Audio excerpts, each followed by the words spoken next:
ভোটাররা কেন আপনাকে ভোট দিবে? যারা লেজুর ভিত্তিক ছাত্র রাজনীতি করে তারাও কিন্তু আপনার ভোটার এবং তারা কিন্তু এই শোটা দেখছে। যে আমাকে ভোট দেবেন কারণ আমি একটা ভীরু মানুষ। ভীরু মানুষ। ভীরু মানুষকে মানুষ কেন ভোট দিবে? মানুষ তো সাহসী নেতৃত্ব চায়। এই যে দায়িত্বটা একটা আমানত হিসেবে যে আমি নিচ্ছি, এটা যে খিয়ানত হয়ে যেতে পারে যেকোনো মুহূর্তে, এই ব্যাপারটা নিয়ে আমি খুবই ভীত থাকি। বাংলাদেশের রাজনীতির ইতিহাস হলো প্রতারণার ইতিহাস, কথা না রাখার ইতিহাস। রাজনীতিতে সাধারণত দেখা যায় কি যে নেতারা জনগণকে আঙুল শাসিয়ে কথা বলে। এটা খুবই অদ্ভুত লাগে আমার কাছে যে এটাই হয়েছে এই কারণে যে জনগণ তাদেরকে সেই স্কোপটা দিয়েছে। 24-এ আমরা যখন আমাদের লক স্ক্রিনে এই লাশ যাতে শনাক্ত করা যায় সেজন্য আমি যখন আমার নাম, আমার ঠিকানা, আমার আম্মুর নাম্বার এসব দিয়ে রেখেছিলাম, তখনই কিন্তু মোটামুটি ধারণা ছিল যে এখানেই আমাদের গল্পটা শেষ।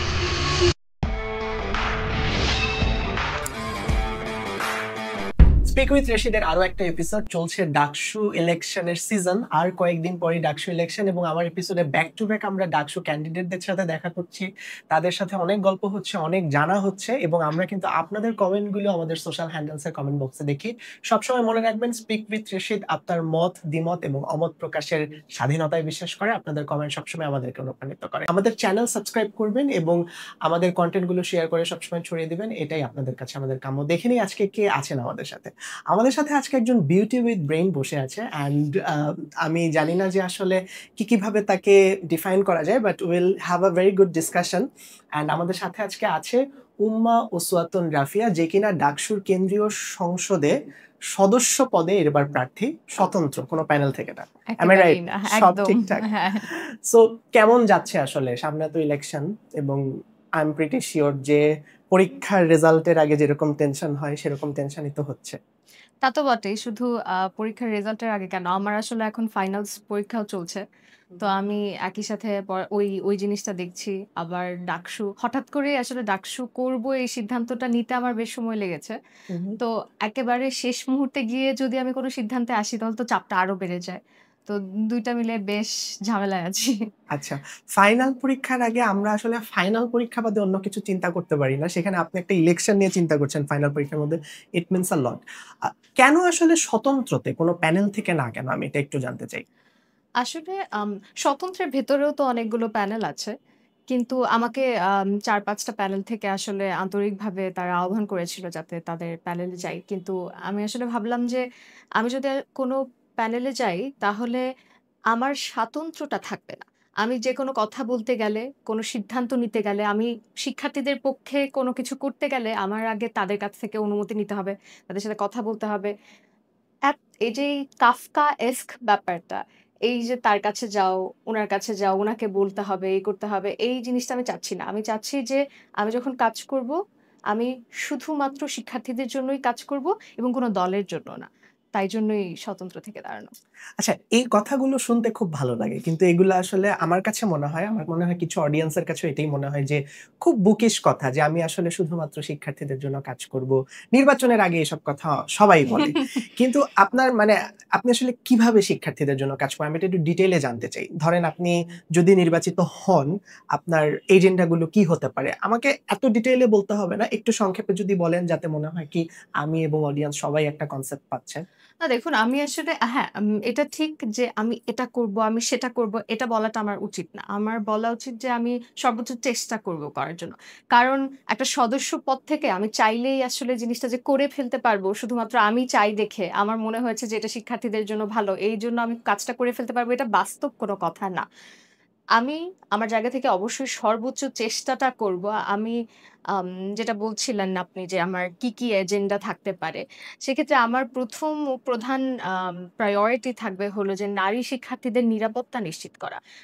আমরা যারা ক্যাম্পাসে আছি আমরা খুব ভালো করেই জানি যে আম মেয়েদেরকে ক্যাম্পাসে বিভিন্ন রকমের হ্যারাসমেন্ট এর মাঝে পড়তে হয়। যে আম কয়েকদিন ধরে আমরা যদি আমরা একটু Facebook-ই ঘাঁটি, দেখা যাচ্ছে যে আম একটা রিক্সা নিলেও ক্যাম্পাসের ভেতরের যে রিক্সা, রোকেয়া হলের সামনের যে রিক্শাওয়ালা মামা, উনিও দেখা যায় যে চলতি রিক্সায় হঠাৎ করে টান দিয়ে অন্য একটা ডেস্টিনেশনের দিকে যাওয়া শুরু করে এবং সেখান থেকে শিক্ষার্থীকে বাঁচতে হলে ওই আপুটার রিক্সা থেকে লাফ দিয়ে ওই রিক্সাওয়ালা মামার কাছ থেকে দৌড়ায় আসতে হয়।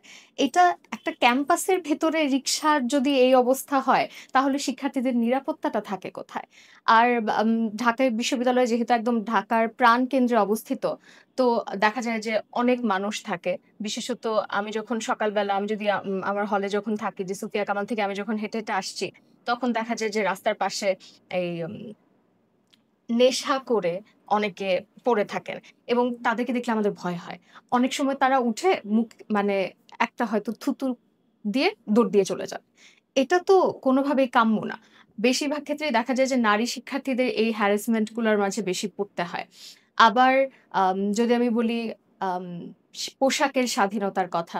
আম কয়েকদিন আগেই বাংলা বিভাগের আমার এক বন্ধু আ ফেসবুকে পোস্ট করেছিলেন যে তিনি যে নিকাব করেন, এই ব্যাপারটা নিয়ে একটা বিড়ম্বনার মাঝে তাকে পড়তে হয়েছে। শিক্ষকরাই এই বিড়ম্বনার মাঝে তাকে ফেলেছে।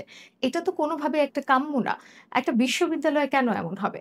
যদি আমি বুঝতে পারি যে আইডেন্টিফিকেশন এর জন্য কিছু ক্ষেত্রে হয়তো আ চেহারাটা দেখার দরকার হয়। সেক্ষেত্রে কিন্তু আইডি কার্ড আছেই করছে এবং বেশিরভাগ সময় না টিচাররা জানে যে উনি কে? এই নিকাবটা খুলে দেখার প্রয়োজন হয় না যে আসলেই আপনি উনি কিনা। শুধুমাত্র এই যে ইসলামের কারণে যে নিকাব করেছে, এই ব্যাপারটাকে একটু অপদস্থ করার জন্যই তারা এই কাজটা করে থাকে। আমি চেষ্টা করব, সর্বোচ্চ চেষ্টা করব যাতে এই ব্যাপারগুলো আমাদের ক্যাম্পাসে না ঘটে। তারপর ঢাকা বিশ্ববিদ্যালয় নিয়ে অনেকের অনেক শিক্ষার্থীদের বিশেষত একটা বড় অভিযোগ হলো রেজিস্ট্রার বিল্ডিং এর কাজ কোনমতেই হয় না। গেলেই একটা প্রচলিত একটা ফ্রেজ আছে আমাদের যে লাঞ্চের পরে আসবেন। এই জিনিসটা যাতে না হয়। রেজিস্ট্রার বিল্ডিং এর কাজ আমরা ভর্তি হতে গেলে দেখি এত বড় একটা লাইন দিয়ে সেখানে গিয়ে টাকা জমা দিয়ে দিয়ে কোথায় কেন? এখন আধুনিক যুগে গিয়ে কেন এসব এইভাবে এত বড় একটা লাইন দিয়ে গিয়ে টাকা জমা দিয়ে এভাবে করতে হবে? পুরোটাই যাতে ইলেকট্রিক মাধ্যমে চলে আসতে পারে সেই চেষ্টা করব। আমরা যদি দেখি যে ঢাকা বিশ্ববিদ্যালয়ের পেজটা যেটা ফেসবুকে, সেখানে ২০২২ বা ২৩ সালে বোধহয় সর্বশেষ প্রোফাইল পিকচারটা আপডেট করা হয়েছে। আর এর সর্বশেষ পোস্টটা বোধহয় ২০১৮ সালে। এটা কিন্তু কোনোভাবেই প্রত্যাশিত না। আর একটা মানুষ ঢাকা বিশ্ববিদ্যালয়ের অনেক মেধাবী শিক্ষার্থীরা আছেন। এই মেধাটা দিয়ে তারা যখন বিভিন্ন কাজ করে থাকেন, যে হয়তো তারা বাংলাদেশকে প্রতিনিধিত্ব করতে ইন্টারন্যাশনাল কোনো প্ল্যাটফর্মে যাচ্ছেন।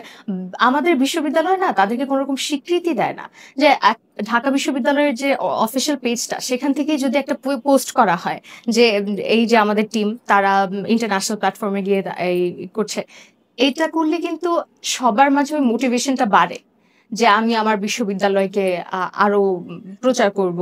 আমি আমার দেশকে আরো প্রচার করব। এই মোটিভেশনটা যে বাড়ার জন্য যে ঢাকা বিশ্ববিদ্যালয় একটু চেষ্টা করবে, তাদেরকে একটু স্বীকৃতি দেবে, তাও করতে চায় না। আমি এই ব্যাপারগুলো নিয়েও কাজ করতে চাই। তারপর খাবারের মান ভালো করা, নারী শিক্ষার্থীদের যে আবাসন সংকটটা, সেটার জন্য কাজ করা, এসব নিয়ে কাজ করতে আমি আগ্রহী। উদ্যোগগুলো খুব ভালো, কিন্তু আপনি যেই পয়েন্টগুলো বললেন, আমি যদি কোনো ভুল না করি আমি ধরে ধরে বলি যে ক্যাম্পাসে নারীদের নিরাপত্তার ক্ষেত্রে আপনি বহিরাগত নিয়ন্ত্রণের বিষয়টি উঠিয়ে এনেছেন, শিক্ষার্থীদের উপর পোশাকের বিষয়ে যে ব্যাপারগুলো রয়েছে সেগুলো তুলে ধরেছেন। আমার প্রশ্ন হচ্ছে, একজন ডাকসু সদস্য হয়ে আপনি কি করে বহিরাগত নিয়ন্ত্রণ করতে পারবেন? এক। ২ নম্বর হচ্ছে, আপনি যে আরো কিছু এজেন্ডা বললেন, যেমন রেজিস্ট্রার বিল্ডিং এর যে সমস্যাটা, এটাও তো বিশ্ববিদ্যালয়ের একটা কেন্দ্রীয় প্রশাসনিক সমস্যা। একজন সদস্য হয়ে আপনার পক্ষে কি আসলে এতখানি করা সম্ভব? আমি এটা একটু জানতে চাই। এক্সাক্টলি, খুব ভালো প্রশ্ন করেছেন।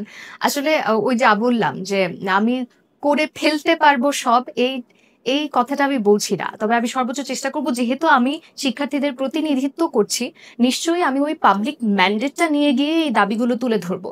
সেক্ষেত্রে অথরিটি তো নিশ্চয়ই বাধ্য হবে যে শিক্ষার্থীদের সেই কি বলবো দাবি দাওয়াগুলো পূরণ করতে। আর এর কোনোটাই মানে অযোগ্য দাবি না বা অমূলক কোনো কথা না। যোগ্য দাবি মানতে শিক্ষার্থীদের যোগ্য দাবি মানতে তো অবশ্যই কর্তৃপক্ষ বাধ্য থাকবে। আপনি রিসেন্টলি আপনার একটা ইন্টারভিউ বলেছিলেন যে রাজনীতিকে রাজার নীতি থেকে গণমানুষের নীতিতে আপনি আনতে চান। আপনি কি ক্যাম্পাসে রাজনীতি সমর্থন করেন? ভালো প্রশ্ন না। আমি ক্যাম্পাসের ভেতর রাজনীতি, আমি দলীয় যে লেজুর ভিত্তিক রাজনীতি, সেটা আমি সমর্থন করি না। এই যে আমি মাত্রই বললাম যে কেন আমি একেবারেই স্বতন্ত্র দাঁড়িয়েছি কোন রকম প্যানেল ছাড়া। এই কারণেই দাঁড়িয়েছি যে এই লেজুর ভিত্তিক রাজনীতি হলে আমি জানি যে সেটা কেমন হয় এবং এই লেজুর ভিত্তিক রাজনীতি করতে গেলে যারা কি বলবো প্রতিনিধিত্ব করে, তারা শিক্ষার্থীদের প্রতিনিধিত্বের চেয়ে বেশি সেই দলগুলোর প্রতিনিধিত্ব করে যেই দলগুলো তারা সমর্থন করে। তাই জি আমি করছি না, সমর্থন করি না। রাজনীতি সমর্থন না। করছেন না। আচ্ছা, এখন প্রশ্ন হচ্ছে যে ডাকসু তো আমরা সবসময় বলি যে আমাদের জাতীয় নির্বাচনে বা জাতীয় রাজনীতিতে অনেকেই আছেন যাদের ব্যাকগ্রাউন্ড চেক করলে আমরা দেখব যে তারা একসময় ডাকসুর ভিপি ছিলেন, এবং ডাকসুটা কিন্তু বলা চলে যে অনেক ক্ষেত্রেই আমাদের জাতীয় নেতা তৈরির আঁতুড়ঘর। তো এখন ক্যাম্পাসে যদি লেজুর ভিত্তিক রাজনীতি না থাকে, তাহলে যেই রাজনীতিটা থাকবে সেটা কি প্রকৃত অর্থে সাধারণ শিক্ষার্থীদের রাজনীতি হবে বলে আপনি মনে করেন? কারণ ক্যাম্পাসে তো লেজুর ভিত্তিক রাজনীতি সমর্থন করে এমন অনেক শিক্ষার্থী রয়েছে, তাদেরকে তো আপনি বাদ দিতে পারবেন না। ধরেন আমরা যদি একটা বিশেষ রাজনৈতিক গোষ্ঠীর কথাই বলি, তারা কিন্তু আমরা ইতোপূর্বে দেখে এসেছি তারা নিজেদের পরিচয় গোপন করে রাজনীতি করে। আপনি এই বিষয়টাকে কিভাবে দেখেন? আপনি আপনার মতো করে বলেন, আমি আপনাকে কোনো কমপ্লেক্সের মধ্যে নিয়ে যেতে চাচ্ছি না, আপনি আপনার মতো করে বলেন। না, প্রথমে আমি যদি প্রশ্নের প্রথমার্ধটাকে অ্যাড্রেস করি, সেক্ষেত্রে আমি বলবো যে জাতীয় রাজনীতিতে পরবর্তীতে জাতীয় রাজনীতি করার জন্য আগে থেকে লেজুর ভিত্তিক রাজনীতি করতে হবে এমন কোনো বিধিবাধকতা বা কি বলবো এরকম কোনো প্রি রেকুইজিট আছে বলে আমি মনে করি না। আম, রাজনীতি হলো মানুষের জন্য, আমি যেটা বলেছি যে গণমানুষের নীতি, যেটা আমি চাই যে আমি যদি শিক্ষার্থীদেরকে রেপ্রেজেন্ট করি, পরবর্তীতে গিয়ে তারা এমনিতেই যারা জাতীয় রাজনীতিতে যাবে ওই শিক্ষার্থীরাই তাকে আরো বেশি প্রচার করবে, ভোট দেবে। তো সেই জন্য লেজুর ভিত্তিক রাজনীতি থেকে শুরু করেই জাতীয় রাজনীতিতে যেতে হবে, এই কথাটা আমার কাছে অমূলক মনে হয়। ধরেন যারা লেজুর ভিত্তিক রাজনীতির সাথে অলরেডি জড়িত, হুম, তারাও তো ক্যাম্পাসের একটা অংশ, এবং অনেক বড় একটা অংশ, আমাদেরকে এটা মানতে হবে। তাদেরকে আপনি কিভাবে মূল্যায়ন করেন? তাদেরকে তো আমরা বাদ দিতে পারবো না হ্যাঁ, ক্যাম্পাস থেকে। না অবশ্যই তাদেরকে তো আমরা বাদ দেবো না, এমন এমন ব্যাপারটা এরকম না যে লেজুর ভিত্তিক রাজনীতি ক্যাম্পাসে আমরা চাই না তাই বলে যারা লেজুর ভিত্তিক রাজনীতি আগে থেকে করে আসছে তাদেরকে আমরা ক্যাম্পাস থেকে বের করে দেবো বা এই জাতীয় কিছু না। ক্যাম্পাসের ভেতরে তারা সেই লেজুর ভিত্তিক রাজনীতির চর্চাটা করবে না। ক্যাম্পাসের বাইরে গিয়ে তারা রাজনীতি যে যে ধরনের রাজনীতি তারা চায় তারা করতে পারে, সেটা ক্যাম্পাসের ভেতর না। কারণ ক্যাম্পাসের ভেতর যখন রাজনীতিটা হয় তখন দেখা যায় যে ফিরে ফিরে অনেক এই যে আওয়ামী লীগের বিভিন্ন কালচার বারবার চলে আসতে থাকে, যে গেস্ট রুম কালচার, এই কালচার সেই কালচার, এই সভা সমিতিতে যেতে হবে, এই করতে হবে। এই লেজুর ভিত্তিক রাজনীতির যে ভয়াল রূপটা আমরা দেখে ফেলেছি, আমরা এর ফেরত চাই না। তাই যদি কেউ লেজুর ভিত্তিক রাজনীতি করতেও চায় ক্যাম্পাসের বাইরে গিয়ে করবে, ক্যাম্পাসের ভেতর। তাহলে রাফিয়া খন্দকার যদি এবার ডাকসু ইলেকশনে বিজয়ী হয়, লেজুর ভিত্তিক রাজনীতি ক্যাম্পাসে বন্ধ করার জন্য উদ্যোগ নেবেন? চেষ্টা করব, আশা করি, মানে অবশ্যই। হার্ডলি চেষ্টা করবেন লেজুর ভিত্তিক নিঃসন্দেহে। রাজনীতি বন্ধ করবার জন্য। যারা লেজুর ভিত্তিক রাজনীতি করেন তারা এটা দেখছেন, তারা আপনার ব্যাপারে কি ভাববেন সেটাই এখন দেখার বিষয়। এবার একটু হালকা আলাপে আসে, অনেক ভারী ভারী আলাপ হয়ে গেছে। আপনার ডিপার্টমেন্ট, আপনার ইউনিভার্সিটির শুরু, এবং কি আসলে আপনাকে ডাকসুতে পার্টিসিপেট করার জন্য অনুপ্রাণিত করলো, কি বা কে, এরকম কোন স্টোরি যদি থাকে একটু শুনতে চাই। যেহেতু আপনি স্বতন্ত্র এবং আপনি কোনো প্যানেলেও যাচ্ছেন না, এবং আপনি লেজুর ভিত্তিক ছাত্র রাজনীতিও সমর্থন করেন না, তাহলে রাজনীতির আগ্রহটা আসলো কিভাবে? রাজনীতির আগ্রহ বলতে ছোটবেলা থেকে আমি পড়তে পছন্দ করি, পড়তে খুব ভালোবাসি। তো সেটা ফিকশন হোক, রাজনৈতিক বই হোক অথবা ইতিহাস হোক। তো আমি সবসময় দেখে আসছি, আমি যদি বাংলাদেশের ইতিহাস বা রাজনৈতিক ইতিহাস নিয়ে পড়ি, বাংলাদেশের রাজনীতির ইতিহাস হলো প্রতারণার ইতিহাস, কথা না রাখার ইতিহাস, বেইমানের ইতিহাস। কিন্তু সেখান থেকে আসলে আমি ভেবেই নিয়েছিলাম যে এই রাজনৈতিক উম, বাংলাদেশের যে কালচারটা, এটার পরিবর্তন না আসলে আমি অবশ্যই কখনোই রাজনীতির মাঝে যাব না। ওই তখনকার সময় যেরকম থাকে যে রাজনীতি খুব খারাপ জিনিস, এটা কবে, কিন্তু যখন আপনি স্কুল কলেজে পড়তেন? হ্যাঁ স্কুলে কলেজে না। তো সেখান থেকে রাজনীতির প্রতি একটা অনীহা ছিল, সেটা বলতেই হবে আসলে। কিন্তু বাংলাদেশের রাজনীতির প্রতি বিশেষত।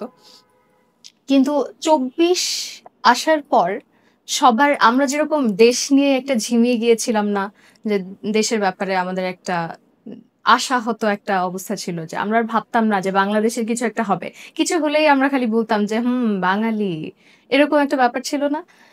২৪ এই ব্যাপারটা কিন্তু শুধু আমি না, অনেকের মাঝে একটা ভীষণ পরিবর্তন এনেছে। ২৪ আমাদেরকে শিখিয়েছে যে আমরা চাইলে একটা নতুন রাজনৈতিক ব্যবস্থা বাংলাদেশে আনতে পারি, যেখানে ওই যেটা আমি বলেছিলাম যে রাজনীতি হবে গণমানুষের নীতি। রাজনীতিতে সাধারণত দেখা যায় কি যে নেতারা আ জনগণকে আঙুল শাসিয়ে কথা বলে। এটা এটা খুবই অদ্ভুত লাগে আমার কাছে যে এই নেতাই হয়েছে এই কারণে যে জনগণ তাদেরকে সেই স্কোপটা দিয়েছে। আমার মনে হয় যে ২৪ পরবর্তী সময়ে এই যে নতুন একটা বাংলাদেশ গড়ার স্বপ্ন আমরা দেখতে পাচ্ছি, এখান থেকেই আমার মনে হয়েছে যে আম আমার এখানে কিছু দেয়ার আছে। আমি দেশ থেকে অনেক কিছু পেয়েছি। আমি আমার বিশ্ববিদ্যালয় থেকে অনেক কিছু পেয়েছি। খুব স্বাভাবিকভাবেই কিছু ফেরত দেয়ারও আমার থাকা উচিত। ২৪ এ আমরা যখন আমাদের লক স্ক্রিনে এই লাশ যাতে শনাক্ত করা যায়, সেজন্য আমি যখন আমার নাম, আমার ঠিকানা, আমার আম্মুর নাম্বার এসব দিয়ে রেখেছিলাম, তখনই কিন্তু মোটামুটি ধারণা ছিল যে এখানেই আমাদের গল্পটা শেষ। পরবর্তী সময়ে নিশ্চয়ই মহান আল্লাহ রাব্বুল করিমের জন্য যে আমরা কি বলবো? আরো কটা দিন যে বাঁচতে পেরেছি। এই যে এই আমি আসলে এতটা সেলফিশ হতে চাই না যে এত কিছুর পরে গিয়েও শুধুমাত্র নিজের ভালো থাকার জন্যই আমি নিজের ভেতর নিজে গুটিয়ে রাখবো, নিজের চরকায় তেল দেবো। এটা না করে আমি চাই যে সবার জন্য কিছু একটা করার। যদি আমি করতে সফল নাও হই, যাতে আমি আমার সর্বোচ্চ চেষ্টাটা করতে পারি। যাতে আমি পরবর্তীতে গিয়ে হাসরের ময়দানে জবাব দিতে পারি যে আমি আমার সর্বোচ্চটা দিয়ে চেষ্টা করেছিলাম। আচ্ছা, মানে ২৪-এর আন্দোলনে আপনি সক্রিয় ছিলেন। হ্যাঁ। আপনি ল ডিপার্টমেন্টে পড়ছেন, if I am not wrong. জি। সো লতে পড়ে রাজনীতিতে আসাটা, এটা আমরা অনেক এর আগেও লেগেসি দেখেছি। অনেক হুম। লয়াররা এখন বেশ তুখোড় রাজনীতিবিদ। তো আপনারও কি ভবিষ্যতে এরকম জাতীয় রাজনীতিতে যাওয়ার ইচ্ছা আছে? এখনো পর্যন্ত না। এখনো পর্যন্ত না। যদি ইচ্ছাটা জাগ্রত হয়, কোনো স্পেসিফিক রাজনৈতিক দলের প্রেফারেন্স আছে? ওই যে মাত্র বললাম এখনো পর্যন্ত না। সেই মানে এখনো পর্যন্ত আর রাজনীতিতে যাওয়ারই আগ্রহ নাই।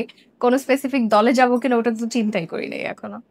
আচ্ছা, আপনার ভোটারদের উদ্দেশ্যে, আমরা যদিও শো এর শেষে না, আরেকটু ডিসকাশন লেন্দি হবে। আপনার ভোটারদের উদ্দেশ্যে যদি আপনার কিছু বলবার থাকে। মানে আপনি কি বলছেন যে ভোটাররা কেন আমাকে ভোট দিবে এই ধরনের এরকম কিছু? একটা কিছুই, ভোটাররা কেন আপনাকে ভোট দিবে? আমরা ওই কথাগুলো শুনেছি, আপনি নারী নিরাপত্তা নিয়ে কাজ করবেন, প্রশাসনিক জটিলতা নিয়ে কাজ করবেন, খাবার-দাবার নিয়ে কাজ করবেন, সবকিছু নিয়ে কাজ করবেন। ওগুলোর বাইরে ভোটাররা কেন আপনাকে ভোট দিবে? যেহেতু আপনি আবার বললেন আপনি লেজুর ভিত্তিক ছাত্র রাজনীতিও বন্ধের চেষ্টা করবেন। তো যারা লেজুর ভিত্তিক ছাত্র রাজনীতি করে, তারাও কিন্তু আপনার ভোটার এবং তারা কিন্তু এই শোটা দেখছে। সো আপনি আসলে কেন আপনাকে ভোট দিবে, এটা একটু ক্লিয়ার করতে পারেন ওকে। চাইলে। প্রথমত লেজুর ভিত্তিক ছাত্র রাজনীতি যারা করে, ব্যাপারটা কিন্তু এমন না যে তারা শুধুমাত্র দলীয় স্বার্থের জন্য করে। হুম। অনেকেই আছে যারা সেই দলটাকে মাধ্যম হিসেবে রেখে ছাত্রদের সাহায্য করতে চায়। সেইজন্য তারা রাজনীতিটা করে। এবং আমি সেটাকে নিঃসন্দেহে সম্মান করি, শ্রদ্ধা জানাই। তারা এবং আমি এটাও মনে করি যে যদি ক্যাম্পাসের ভেতর রাজনীতিটা বন্ধ হয়, সেটার যে কি সুফল আছে সেটাও তারা বুঝতে পারবে এবং আমার মনে হয় না এই যে লেজুর ভিত্তিক ছাত্র রাজনীতিটা যে ক্যাম্পাসে বন্ধ করা উচিত, এই ব্যাপারে তারাও দ্বিমত করবে। কোন রকম গুপ্ত হোক, সুপ্ত হোক, প্রকাশ্য হোক, যেকোনো ধরনের লেজুর ভিত্তিক রাজনীতি ক্যাম্পাসে কেউ চায় বলেই আমি মনে করি না। আর কেন আমাকে ভোট দিবে? এখন এই প্রশ্নটার আসলে খুব উত্তরটা আমি এরকম দিতে পারি যে আমি আমার তোতা পাখির মতন আমার সিভিটা আমি মুখস্থ বলে দিতে পারি। সেটা আমি করব না। আমি এটা বলতে পারি যে আমরা সেটা চাচ্ছিও না। যে আমি অনেকবার অনেক প্রতিষ্ঠান বদলেছি। আমি অনেক মানুষের সাথে পরিচয় হয়েছে। তারা কি চায়, কি কি বলবো? আ পরিবর্তন চায় সেটা আমি জানি। কিন্তু সেটাও আমার কাছে মনে হয় না কোনো কারণ। আমি বলব যে আমাকে ভোট দেবেন কারণ আমি একটা ভীরু মানুষ। ভীরু মানুষ? হ্যাঁ। ভীরু মানুষকে মানুষ কেন ভোট দিবে? মানুষ তো সাহসী নেতৃত্ব চায়। আমি অন্যায়ের বিরুদ্ধে সাহসী। কিন্তু আমি জালিমের বিরুদ্ধে সাহসী। কিন্তু এই যে আমি ডাকসুটাকে আমি যেমন ১ম এই বলেছি যে ডাকসুতে দাঁড়াতে আমার খুব চিন্তা করতে হয়েছে। অনেক পরে গিয়ে আমি দাঁড়িয়েছি। কারণ এই ব্যাপারটা নিয়ে আমি খুব ভেবেছি। আমি যদি এই দায়িত্বটা নেই তাহলে এই দায়িত্বটাকে সম্মান করার এবং আমি যেটা বারবার বলে থাকি যে এই যে দায়িত্বটা একটা আমানত হিসেবে যে আমি নিচ্ছি, এটার যে খিয়ানত হয়ে যেতে পারে যেকোনো মুহূর্তে, আমার যেকোনো ভুলে, এই ব্যাপারটা নিয়ে আমি ব সবসময় খুবই ভীত থাকি। আমার মনে হয় এই কারণে আমাকে ভোট দেওয়া যেতে পারে। চমৎকার! আ মেয়ে হয়ে আমাদের দেশের সোসাইটির পার্সপেক্টিভে আমরা জানি অনেক কাজ করা অনেক কঠিন, এবং পরিবারের সাপোর্ট না থাকলে সেটা সম্ভব না। আপনি সেখানে ডাকসুর মতো ইলেকশনে পার্টিসিপেট করছেন, তাও আবার স্বতন্ত্র। পরিবারের সাপোর্ট কেমন পেয়েছেন? পরিবারের মানুষজন কি বলছেন? খুব সাপোর্ট পাচ্ছি। আমি ডাকসু করার একটা কারণও হলো যে আমার আম্মু আমাকে প্রথম থেকে বলছিল যে হ্যাঁ ডাকসু করতে পারো, ওরকম চাপ দিচ্ছিল না। আমার আম্মু আমাকে কখনোই চাপ দেয় না। ছোটবেলা থেকে দেখা যায় যে বাঙালির একটা কালচার আছে না, যে আমাদের বাবা মা খুব চাপ দেয় পড়াশোনার জন্য। আমার আম্মু কখনো পড়াশোনার জন্য চাপ দেয় নাই। তো আম্মু আমাকে টুকটাক বলছিল যে ডাকসু কি করবা, কিন্তু ফাইনাল পরীক্ষা চলছিল, এই ব্যাপারটা নিয়ে চাপও দেয়নি। কিন্তু শেষ পর্যন্ত আমি দাঁড়িয়েছি এবং আমি আসলে পারিবারিকভাবে অনেক সাপোর্ট পাচ্ছি, সবাই খুশি। ইটস আ ভেরি মানে প্রিভিলেজড, এবং আমার কাছে মনে হয় খুব আনকমন একটা বিষয়, কারণ নিঃসন্দেহে। বাংলাদেশের গার্জিয়ানরা দুই একটা জিনিসে চাপ দেয়, এক পড়াশোনা ভালো করতে হবে, রেজাল্ট ভালো করতে হবে। এর বাইরে আমি আসলে কোনো কিছুতে চাপ দিতে দেখি নাই। সেখানে কোনো গার্জিয়ান যে হচ্ছে বলছে ইলেকশন করতে হবে বা ইলেকশন করবে, অবভিয়াসলি এটা চাপ না, বাট এই যে হ্যাঁ, মোটিভেটিং করে ইলেকশনের মতন একটা জিনিসে, it means a lot actually. It does. আর কোনো বিশেষ ইন্সপিরেশন আছে, কোনো বিশেষ মানুষ? না, না ওরকম না। আচ্ছা, পারফেক্ট। সো আমার মনে হয় আমরা ডিসকাশন অনেকগুলো পয়েন্টস পেয়ে গেছি। রাফিয়া ক্যাম্পাসে নারীদের সেফটি নিয়ে কাজ করবে, প্রশাসনিক জটিলতা নিয়ে কাজ করবে, লেজুর ভিত্তিক ছাত্র রাজনীতি যারা করে, লেজুর ভিত্তিক ছাত্র রাজনীতি বন্ধে চেষ্টা করবে। তো আশা করছি জার্নিটা খুব স্মুথ হবে। ইনশাআল্লাহ। কোনো কারণে ধরেন আপনি ডাকসুতে জয়ী হলেন না, এর পরের প্ল্যান কি? কিছুই না, কোনো সমস্যাই নাই। আমি এমনটা ভাবছি না যে আমি জয়ী যদি নাই হই, this is the end of the world, এরকম ব্যাপারটা না। আমি আগেও বলেছি, এই প্রশ্নটার উত্তর আমি আগেও মোকাবেলা করেছি। আমি তখন কবিতার কিছু লাইন বলেছিলাম। সেটা এক্ষেত্রেও প্রযোজ্য। আমার কোনো আফসোস থাকবে না। আমি চেষ্টা করেছি। আমি আমার কথাগুলো বলেছি। আমি কি পরিবর্তন আনতে চাই জানিয়েছি।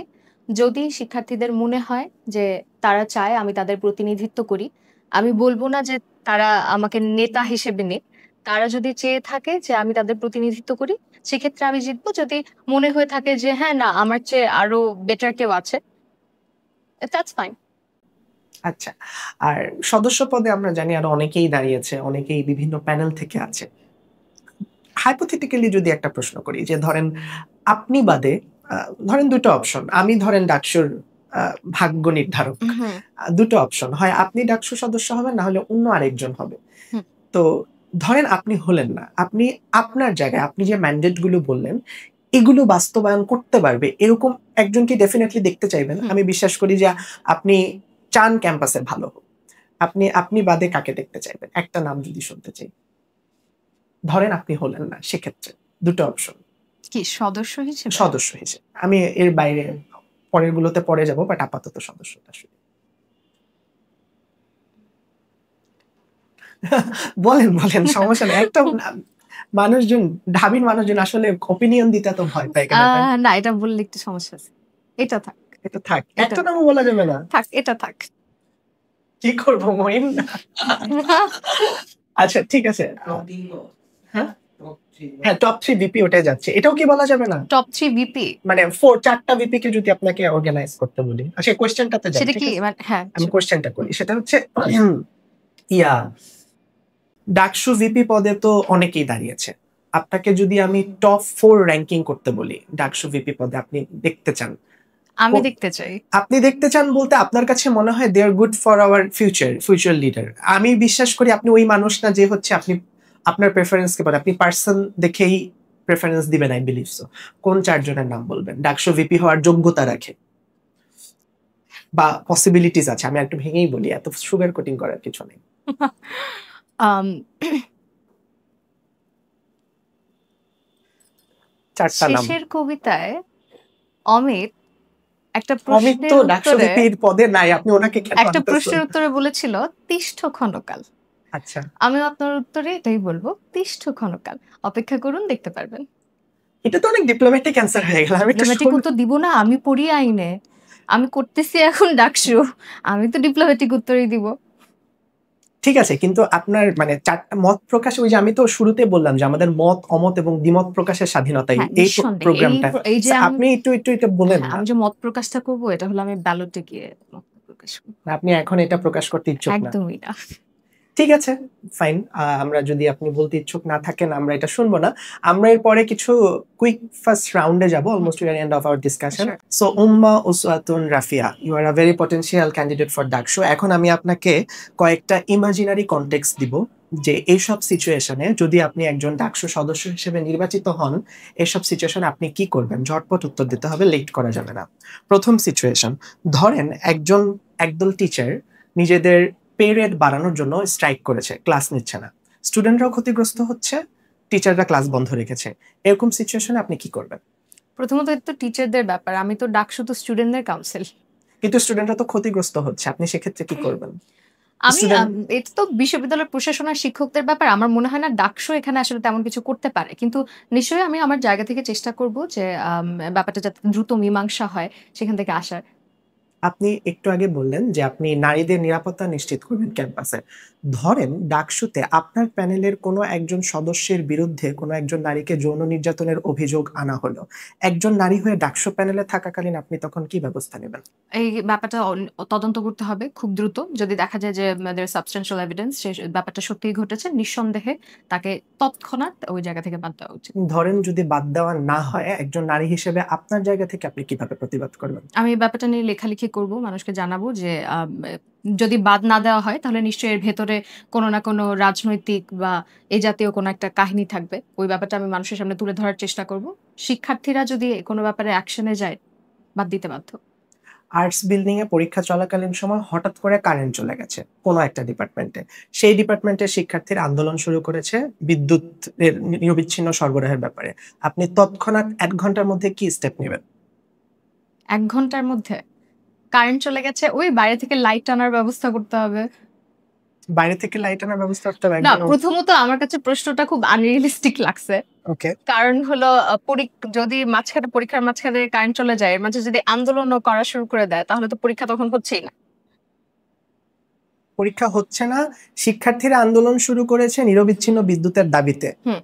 এবং সেটা বেশ নিরবিচ্ছিন্ন বিদ্যুৎ তো নিশ্চিত করতে হবে অবশ্যই। হ্যাঁ। কিন্তু পরীক্ষার মাঝখানে যদি আন্দোলন শুরু করে, তার মানে এই পরীক্ষাটা তখন আর হচ্ছে না। তখন তৎক্ষণাৎ ১ ঘন্টার মাঝে আর মানে পরীক্ষার মাঝখানে আন্দোলন শুরু করে নাই। ধরেন পরীক্ষাটা বন্ধ ছিল, হুম। তারা পরীক্ষা দিয়ে বের হয়ে এই জিনিসটা যাতে আর ফার্দার না হয় হুম। সেই ব্যাপারে আন্দোলন শুরু করেছে। হুম। আপনি তৎক্ষণাৎ কি করবেন? আমি তৎক্ষণাৎ ব্যাপারটা আমি সদস্যের জায়গা থেকে আমি এই ব্যাপারটা আম আমার যারা উপরে আছেন কর্তৃপক্ষ তাদের কাছে যাব, তাদেরকে জানাবো এবং যাতে নিরবিচ্ছিন্ন বিদ্যুতের ব্যবস্থা হয় সে ব্যবস্থা নেওয়ার চেষ্টা করব। আমি জানি না। এই প্রশ্নটার আমি উত্তর জানি না।